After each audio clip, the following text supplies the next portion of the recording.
From the studios of TV Grace International, here are the ineffable words of God. The gospel of grace on the lips of the man Christ Jesus. Abba, Father.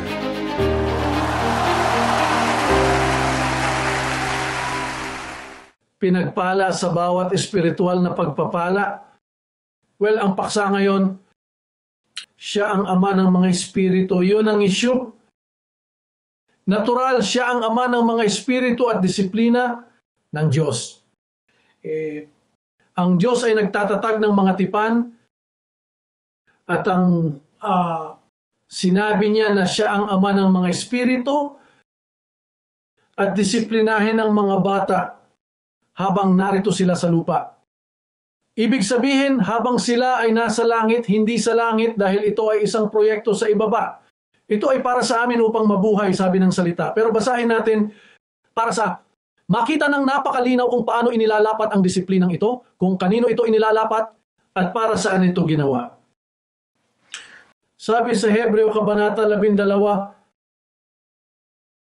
sa verse 5 pataas, at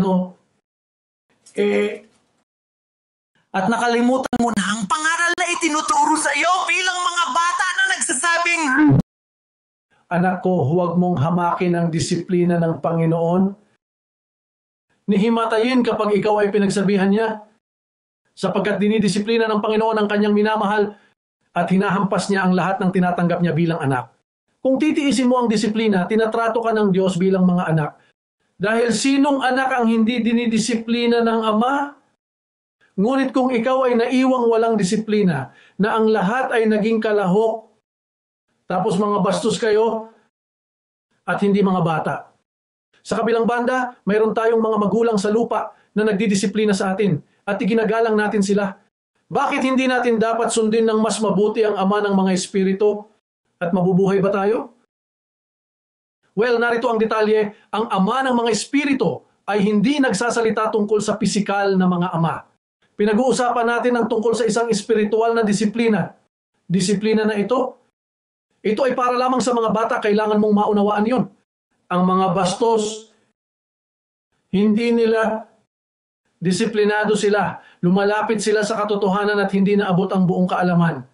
Maaari silang lumabas at umalis mula sa ministeryo, ngunit hindi sila nakakarating sa buong katotohanan dahil sila ay mga bastard. Ang mga anghel ay nag-aalaga sa mga bastard doon at walang disiplina diyan, delikado ang nasa kamay ng coverage para sa pagiging bastard.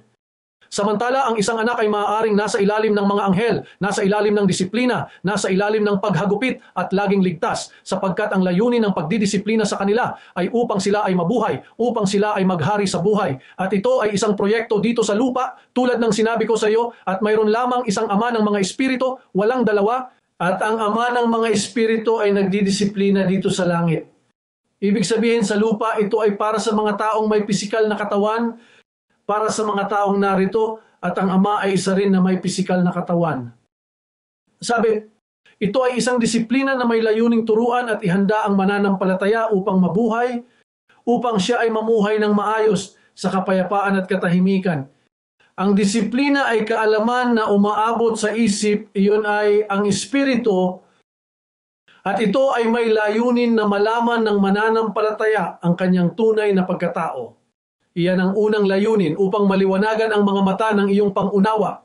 Kaya ganon, alam mo ang tunay mong pagkatao. Dahil doon magsisimula ang kaligayahan kapag nalaman mo na ang tunay mong pagkatao, hindi ka na magnanakaw, hindi ka na doktor, hindi ka na abogado, hindi ka na huwarang ama, hindi ka na mabuti o masama. Hindi na ikaw ang nakakulong, hindi ka na ang adik sa droga, ang puta, hindi ikaw tapos na. Kung ang sinuman ay na kay Kristo, siya ay isang bagong nilalang.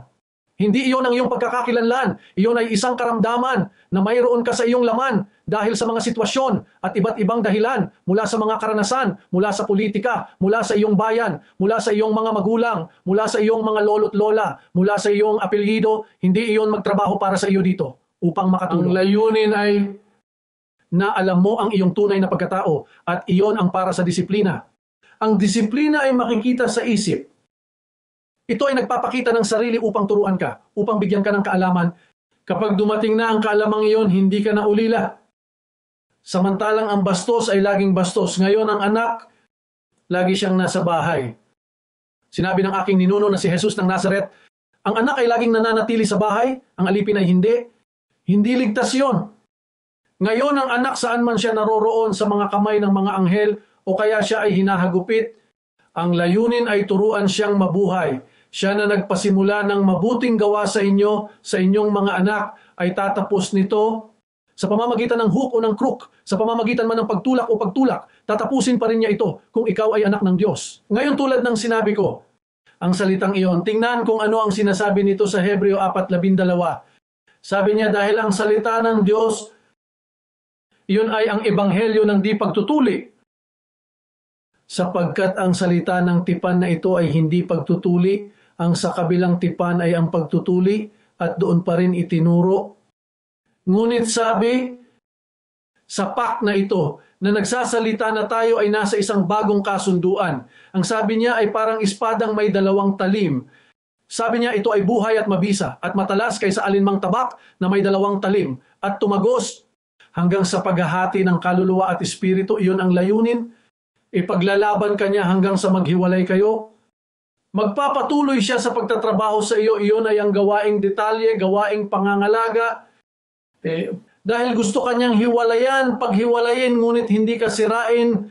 Ngunit ang salita ay nagdadala ng layuning iyon hanggang sa mahati ang kaluluwa at espiritu, ang mga kasukasuan at utak at mabatid. Iyon din ang layunin na malaman mo ang iyong pagkakakilanlan, mabatid ang mga iniisip at intensyon ng puso. Isa sa mga layunin ay naway malaman mo kung sino ka talaga. Sumulat ako dito sa isang maliit na tala. Sabi niya, ito ay isang tunay na kaalaman sa kung ano tayo. Ito ay ang pagkilala sa iyong sarili. Sino ako? Ano ang hinahanap ko? Ano ang paniniwalaan ko? Anong konsepto meron ako sa aking sarili? Ako ba talaga ang pinoproject ko? O sinungaling ako? Ipokrita ba ako? Saan ako pupunta? Iyan ang layunin ng salitang ito. At disiplina, ang disiplina ay napupunta sa layunin kung saan mo makikita ang iyong sarili. Sa makatuwid, marami kapag dumating sila sa ministeryong ito, nakakatakot ito sa kanila. At mga detractors daw sila, teka ito, kilala na nila ako. At ayokong makilala nila talaga ako. Katulad nga ng sinabi ko kanina, parang nagbubukas ka, isang zipper, at lumalabas ang tunay na pagkatao. At iyon ang layunin. Kaya naman marami ang hindi nakikialam. Sa ministeryo, natatakot sila sa ministeryong ito. May mga taong takot makilala. Natatakot silang malaman ng mga tao kung sino sila. Gumagawa sila ng mga dahilan. Sabi nila, hindi siya maaaring si Jesucristo ang tao, hindi siya maaaring maging, at gumagawa sila ng 1,000 dahilan. Ang kanilang ideya ay hindi matagpuan upang maglibot sa pagtatago. Maraming tao ang natatakot sa ministeryo ng Espiritu. Aling Espiritu? Ang tanging Espiritu na umiiral, ang banal na Espiritu. Ang Espiritu ng Diyos, ang salita ng Diyos, ang Ebanghelyo. Yun ay pareho ang Ama, ang Anak. Sila ay magkasing kahulugan, pinagpala. Iyan ang layunin ng salita na ito ay dumaloy at maluwalhati sa iyo. Ang layunin ng salita na aking ipinangangaral, na mahanap mo ang iyong sarili, na alam mo kung sino ka, huwag masyadong lumangoy at pagkatapos ay malunod sa dalampasigan. Mas mabuting malunod sa gitna ng lawa, ngunit hindi sa baybayin. Alam mo yon. Sinabi ko na may mga taong natatakot sa ministeryong ito. Malinaw, may matinding takot sila sa ministeryo. Parang baka ang mga baka, mayroon silang mga ito sa isang kural. Ngunit alam mo na kailangan mo kumuha ng beefsteak, chops. Well, ang chops ay baboy, tama? Ngunit kahit sa mga baboy ay ganun din ang nangyayari. Sila ay naglalakad sa paligid. Sila ay nasa kural mula sa itaas hanggang sa ibaba. Sila ay nanginginain at kalmado. Ngunit may isang lugar kung saan sila pinapatay, at ang lugar na iyon ay amoy dugo. At kapag dinala ang mga hayop na iyon sa katayan, nararamdaman nila ito, naaamoy nila ito, mayroon silang pang-amoy. Iba ang pang-amoy nila kaysa sa mga vampira. Ang mga vampira ay mahilig sa dugo, tama ba? Gaya nga ng sabi ng alamat, ang Hollywood ay kasinungalingan. Pero ang mga hayop na ito ay amoy dugo mula sa malayo, kaya nilalagyan nila ng mahigpit ang kanilang mga kuko para hindi nila madala sa katayan, kaya kailangan mo silang hilahin dahil amoy dugo. At ganyan ang mga taong ito na natatakot sa ministeryong ito. Ito ang ministeryo ng Espiritu, patawarin mo ako, ang tanging ministeryo ng Espiritu, dahil iisa lang ang Ama ng mga Espiritu, walang dalawa. At sino ang Ama ng mga Espiritu? Well, iniisip ko na ang Ama ng mga Espiritu ang siyang kanilang ipinahayag ang Ebanghelyo na nagdidisiplina sa mga mananampalataya. Sino ang nag-iisang Ama ng mga Espiritu? Sapagkat ang nagdidisiplina sa Espiritu, ang nagdadala ng revelasyon para malaman mo ang tunay mong pagkatao.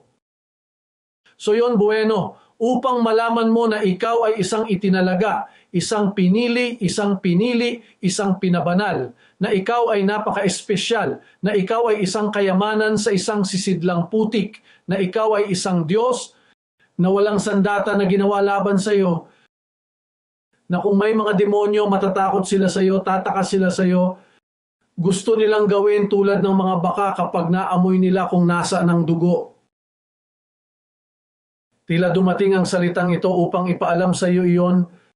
Pinili ka bago pa itatag ang mundo, at ikaw ay pinagpala, at ikaw noon, anak bago siya nagkaroon ng karne. Kaya nga sabi, kasi ang mga bata, doon sa Hebrews sinasabi, kasi ang mga bata ay nakibahagi sa laman at dugo. Sila ay nakilahok, sila ay mga bata, at sila ay lumahok sa laman at dugo. Doon mo malalaman ang tunay mong pagkatao. Bakit ang ministeryong ito ay nagpapasaya sa mga tao? I mean, yung mga pumapayag lang, naway ito ay makapagpapasaya sa iyo. Hindi kasi pinahihintulutan ng bastard na madisiplina siya. Ngunit bakit ito nagpapasaya sa mga tao? Sa Cuba, mayroong libu-libong masasayang tao. Sa Ecuador, sa buong Central America, South America, sa Southern Cone, sa Santo Domingo, sa Puerto Rico, sa buong Estados Unidos, sa Spain, Europe, sa lahat ng lugar. Pero bakit ito nagpapasaya sa kanila? Walang gumagalaw sa mga taong ito. Bakit? Dahil kilala nila ang kanilang tunay na espiritual na Ama. Alam nila kung ano ang nangyari sa kanyang espiritu. Tingnan kung ano ang sinasabi nito sa Hebreo 5:14. Dice pero solid food. Ito ay para sa mga taong umabot na sa kapanahunan, para sa mga may mga pandama dahil sa paggamit kung saan naroroon ang isip, ang mga pandama na ginagamit sa pagkilala ng mabuti at masama. Ito ay para sa mga umabot na sa kapanahunan. Iyan ang layunin ng ministeryong ito, upang dalhin ka sa katandaan, upang ikaw ay hindi anak kay Kristo, para hindi ka manatili tulad ng iba. Pagsuntok sa hangin, pagpapalayas ng mga demonyo, paghihip, pagdarasal para sa mga may sakit, paghiling sa Diyos na tulungan sila nang hindi nila alam na sila ay pinagpala, paggawa ng mga prosesyon sa mga lansangan upang ang birhen ay makapagsabi ng libre sa kanyang mga tao. Ng mga gerilya na nagpapalaya sa kanila mula sa komunismo at ginugugol nila ang kanilang buong buhay ng ganito at hindi sila nakakarating kahit saan. Pansinin na ang bastardo ay isang taong lumalapit sa katotohanan ngunit hindi naabot ang buong kaalaman nito. Tingnan kung paano ito sinasabi sa 2 liham kay Timoteo na pinag-uusapan ang mga bastard na ito sa 3 kabanata, versikulo 5. Sabi, na magkakaroon ng anyo ng kabanalan, ngunit itatatwa nila ang bisa nito, iwasan ang mga ito. May itsura sila, sabi nila, hallelujah, luwalhati sa Diyos, pagpalain ka ng Diyos, ingatan ka ng Diyos, patuloy kang pagpalain ng Diyos, mga pagpapala. Ang sabi nila, kung gaano karelihiyoso ang lumalabas sa kanilang mga bibig. Pero they don't dare to say, blessed. Alam mo ba kung bakit? Dahil takot silang maikumpara sa atin. Alam nila na ako ang ama ng pananampalataya, ang ama ng doktrina, walang kasalanan. At alam nila na ikaw ay pinagpala, ngunit natatakot sila sa pariralang yun. Ang sabi, verse 7, this referring to the women who also approached. Lagi silang nag-aaral at hinding-hindi makakarating sa kaalaman ng katotohanan. Sinasabi nito, lumalaban ang mga ito sa 8 talata. At kung paanong nilabanan ni Janes at Jambres si Moises, nakikita mo ba, nilalabanan nila ang kanilang pinuno? Kaya't ang mga ito ay lumalaban din sa katotohanan. Mga taong masama sa pangunawa, itinakuwil sa pananampalataya. Hindi na sila lalayo pa, sapagkat ang kanilang kahangalan ay mahahayag sa lahat, gaya ng sa kanila. Kaya, ano ang ama ng mga espiritu? Sino ang nagdidisiplina? Sa tunay na anak. Pribilehiyo yon ang disiplinahin ng Diyos. Yung magkakilala na hindi natatakot na makita. Tingnan mo, naging transparent ako sa press. Sa'yo, sinabi ko sa'yo na ako ay isang magnanakaw, na ako ay nalulong sa droga, na ako ay nasa bilangguan, na masama ang ugali ko, na nagkamali ako. Transparent ako. Alam mo ba kung bakit? Dahil hindi ako natatakot.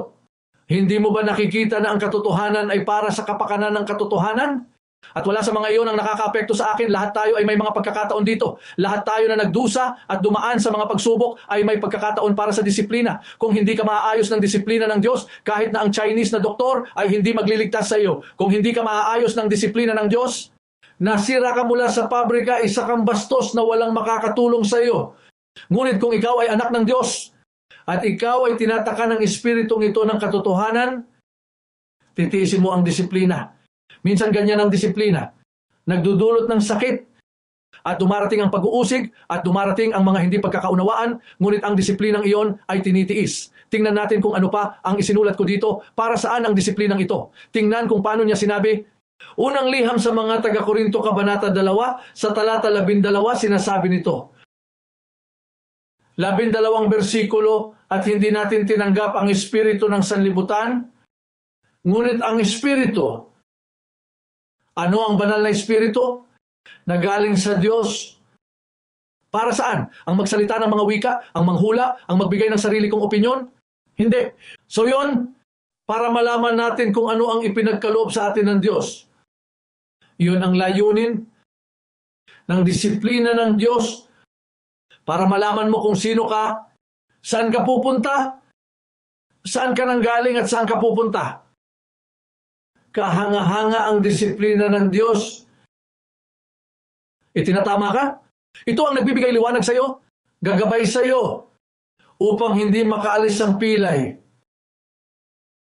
Ikaw ay pilay, ngunit ang ideya ay upang panatilihin ito sa track. Tinuturuan ka nitong gumawa ng mga tuwid na landas. Kung ako ay lumakad ng ganito, at kung ako ay pumunta sa ganitong paraan, ako ay nahuli, hindi ito lalabas. Dinadala sa ilalim ng sa pagsunod kay Jesucristo. Iyan ang ginagawa ng disiplina ng Panginoon, itinutuwid. Kaya naman sinasabing, tinawag ito ni Isaias na landas ng kabanalan. Sabi niya, at gaano man siya kakulit, kahit wala kang pinag-aralan, hindi ka aalis sa landas na yon. Dahil dito, ito ay hindi katalinuhan ng tao. Ito ay kung ikaw ay isang anak na lalaki, magiging disiplinado ka at mauunawaan mo ang disiplina. Hindi mahalaga kung anong academic degree ang meron ka. Ito ay ang disiplina, hindi disiplina ng isang ama sa lupa, na kahit sila ay naghahangad ng ikabubuti para sa iyo. Ngunit alam mo na ang mga ama sa lupa, kung minsan ay hindi rin alam kung paano disiplina ang isa. Ito ay may mga suntok at hiyawan. Iyon lang ang nakita natin sa buong kasaysayan, mga pang-aabuso. Ngunit hindi, ito ang ama ng mga espiritu. Ito ang nagtuturo sa iyo ng daan, na namumuno sa iyo. Magtagumpay, sinasabi nito, upang tayo ay mabuhay, sabi ng salita ng Panginoon. Tingnan ko kung ano pang mga tala ang meron ako dito.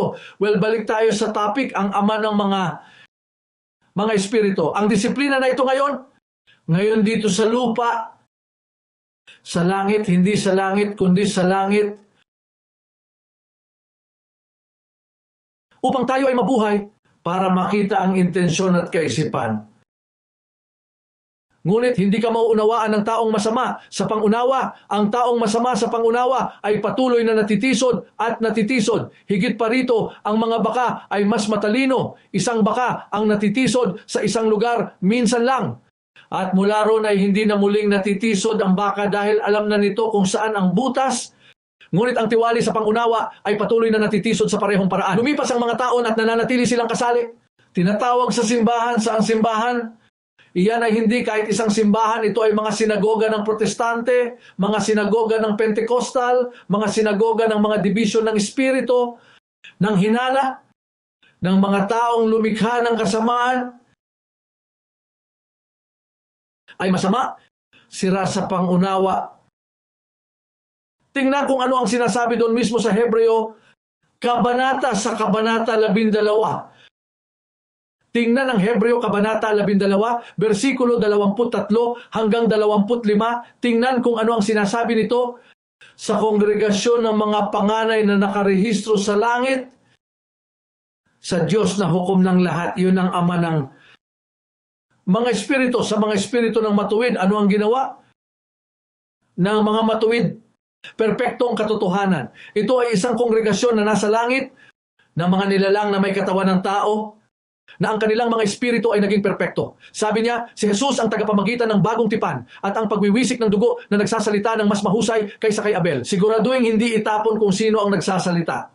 At masasabi mo, ang nangyari ay si Jesus ng Nazareth ang nagsasalita doon. Pero hindi naman sa ganun. Hindi niya pinag-usapan ng mga bagay na ito. Namatay na siya doon. Nabuhay na siya sa hindi maabot na liwanag. Siya ay nagsasalita tungkol sa ngayon. Ito ay isang makahulang aklat sa kongregasyon. Ang pagsasahayag na bumubuo sa mga espiritu na nagbibigay ng disiplina sa espiritu. Hindi iyon bago ang 1933. Hindi ito umiiral. Ang umiiral ay apostasiya. Walang pananampalataya. Mula 73 hanggang ngayon, mula nang magsimula si Jesucristo, ang tao, doon nagsimula ang trono ng grasya, doon nagsimula ang disiplina, doon nagsimula ang tabak ng espiritu, doon nagsimula ang tunay na pagkakakilanlan, doon nagsimula ang lahat. Sa 73, iniwan siya ni Pablo at pinasa sa akin ang baton. Kaya nga sabi ni Paul, tingnan mo, inilatag ko ang pundasyon. Ngayon ay isa pang bubuo, isa pa, at ang isang iyon ay dumating para sa kanya. Kinabukasan at ang kinabukasan ay nasa atin na. At natatanggap na natin ang disiplina ng Diyos. Nag-eehersisyo na tayo para sa pagbabagong anyo dahil hindi ka makakapasok sa pagbabagong anyo na may tiwaling pag-iisip. Kaya naman itong mga detractors na umalis sa ministeryo, kaya huwag kang magbihis dahil hindi ka magbabago. Huwag isipin na pagdating ng pagbabago, may iyakan at pagngangalit ng ngipin para sa mga hindi dinidisiplina sa salitang ito. Tingnan mo paano niya sinabi. Taludtod 25. Siguraduhin hindi itapon kung sino ang nagsasalita. Sapagkat kung ang mga tumanggi sa kanya na nagbabala sa kanila sa lupa ay hindi nakatakas, lalong hindi tayo kung ating itakwil siya na nagbabala mula sa langit. Ang tinig na nyanig noon ang lupa, ngunit ngayon ay nangako na nagsasabi, muli kong yayayain hindi lamang ang lupa, kundi pati na rin ang langit. At ang pariralang ito, kahit isang beses, ay nagpapahiwatig ng pag-alis ng mga bagay na palipat-lipat ng mga bagay na ginawa, upang ang mga hindi natitinag ay manatili. Kaya nga, habang tinatanggap natin ang isang kaharian na hindi matitinag, magkaroon tayo ng pasasalamat at sa pamamagitan nito ay paglingkuran natin ang Diyos na nakalulugod sa Kanya ng may takot at pagpipitagan sapagkat ang ating Diyos ay apoy na tumutupok. Yan ang tawag pinagpala. Yan ang tawag ng oras na ito, lumahok ng disiplinang iyon. Sa wakas, Hebreo Kabanata 12, sa talata, sa 10 taludtod. At ang mga iyon, tiyak sa loob ng ilang araw, ay dinidisiplina nila kami. Paano sila? Tila, ngunit ito, para sa kung ano ang kapaki-pakinabang sa atin, upang tayo ay makabahagi sa kanyang kabanalan. Kung walang kabanalan, walang makakakita sa Panginoon. Siyempre, kung walang disiplina, walang makakakita sa Panginoon. Hindi mo ba nakikita na ang disiplinang ito ang nagpapabanal? Yung nagpapabanal, mga damit mo para sa mga babae na manamit sa isang tiyak na paraan? Hindi! Pakabanalin mo ang iyong isip, pag-iisip at intensyon kung nasaan ito. Ang mga babaeng umaasa sa mga panlabas na bagay, dumaan sa isang beauty salon at iniisip lamang ang tungkol sa walang kabuluhan dahil hindi pa nabanal ang iyong isip. Ang mayroon sila ay isang paraan ng malupit na pagtrato sa katawan, pagpapabanal sa kanilang laman, ngunit hindi iyon kabanalan, pinagpala. Nakikibahagi tayo sa kanyang kabanalan, kanyang disiplina, kanyang ebanghelyo, kapangyarihan ng ebanghelyong ito. Kaya, ang taong masama sa pangunawa, ang sinasabi ko ay pumapasok sa isang tainga at lumalabas sa kabila. Ang mga ito ay mataas na dagat, weather vane, ng walang timon. At walang angkla, hindi sila nakaangkla. Sila ay pumunta mula rito hanggang doon. Sila ay lumalapit sa katotohanan at hindi kailanman naabot ang ganap na kaalaman. Alam nila ang sistema tulad ng likod ng kanilang mga kamay at pumunta sila dito. Alam nila ito tulad ng likod ng kanilang mga kamay. Bumalik ang Ngunit aso sila sa ay kanya. umatras. Sumuka, pinagpala sa bawat pagpapala, mahal na simbahan, mahal kita, tanggapin ang disiplina ng iyong ama. Pinagpala hanggang sa susunod.